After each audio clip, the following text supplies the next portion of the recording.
നമസ്കാരം. മലയാളി വാർത്തയിലേക്ക് സ്വാഗതം. കഴിഞ്ഞ ദിവസം അർദ്ധരാത്രിയോടെ ഉണ്ടായ അരിംകൊലയുടെ നടുക്കത്തിലാണിപ്പോഴും കിളിയൂർ ഗ്രാമം. ബുധനാഴ്ച രാത്രി എല്ലാവരും ഉറങ്ങാൻ തയ്യാറെടുക്കുന്നതിനിടെയാണ് മകൻ അച്ഛനെ വെട്ടിക്കൊലപ്പെടുത്തിയത്. അമ്മയുടെ നിലവിളി കേട്ടെത്തിയുന്ന നാട്ടുകാർ അടുക്കളയിൽ ചോര വാർന്ന് മരിച്ചു കിടക്കുന്ന ജോസിനെയും മൃതദേഹത്തിനെ കെട്ടിപ്പിടിച്ച് ബോധരഹിതയായി കിടന്ന സുഷമയുമാണ് കണ്ടത്. ചൈനയിൽ MBBS പഠനത്തിനായി പോയി തിരിച്ചെത്തിയ പ്രജിൻ നാട്ടുകാരുമായി വലിയ ബന്ധമില്ലാതെയാണ് കഴിഞ്ഞിരുന്നത്.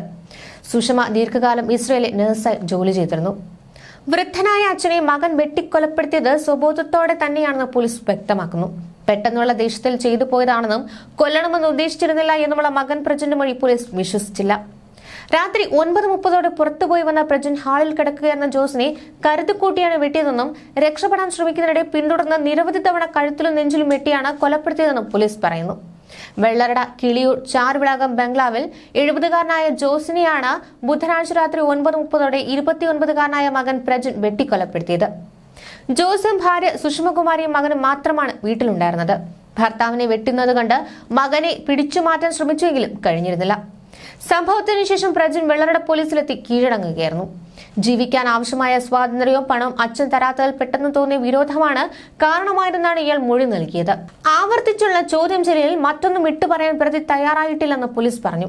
ചൈനയിൽ MBBS പഠനത്തിന് പോയ പ്രജിൻ കോവിഡ് ബാധയെ തുടർന്ന് നാട്ടിലെത്തി. പിന്നീട് പഠനം തുടർന്നില്ല. ചൈനയിൽ കൊണ്ടുപോയ ഏജന്റിന് വീട്ടുകാർ ഫീസും പണവുമെല്ലാം നൽകിയെങ്കിലും കോളേജിൽ മുഴുവൻ തുകയും അടച്ചിട്ടില്ല. അതിനാൽ ഇയാളുടെ സർട്ടിഫിക്കറ്റുകൾ ചൈനയിലെ കോളേജിലാണുള്ളത്. ഇത് ലഭിക്കാത്തതിന്റെ മനോവിഷമം ഉണ്ടായിരുന്നെന്നും കോളേജിൽ പണമടച്ചു സർട്ടിഫിക്കറ്റ് വാങ്ങണമെന്ന് നിരവധി തവണ അച്ഛനോട് ആവശ്യപ്പെട്ടിരുന്നതായി പ്രതി പറയുന്നു. നെയ്യാറ്റിൻകര കോടതിയിൽ ഹാജരാക്കിയ പ്രജിനെ 14 ദിവസത്തേക്കാണ് റിമാൻഡ് ചെയ്തിരിക്കുന്നത്.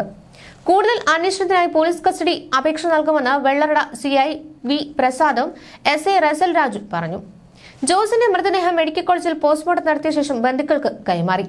പാറശാല ഗവൺമെന്റ് ആശുപത്രി മോർച്ചറിയിൽ സൂക്ഷിച്ചിരിക്കുന്ന മൃതദേഹം ജോസിന്റെ ചേട്ടന്റെ മകൻ വിദേശത്തു നിന്നും എത്തുന്നതോടെ സംസ്കരിക്കും.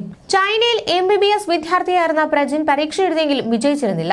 കോവിഡിനെ തുടർന്ന് നാട്ടിലെത്തിയാൽ മാതാപിതാക്കൾക്കൊപ്പം വീട്ടിൽ തന്നെയായിരുന്നു കൂടുതൽ സമയം ചെലവിട്ടിരുന്നത്. ഇയാൾ വീടിന് പുറത്തിറങ്ങാറില്ലായിരുന്നു എന്നാണ് നാട്ടുകാർ പറയുന്നത്.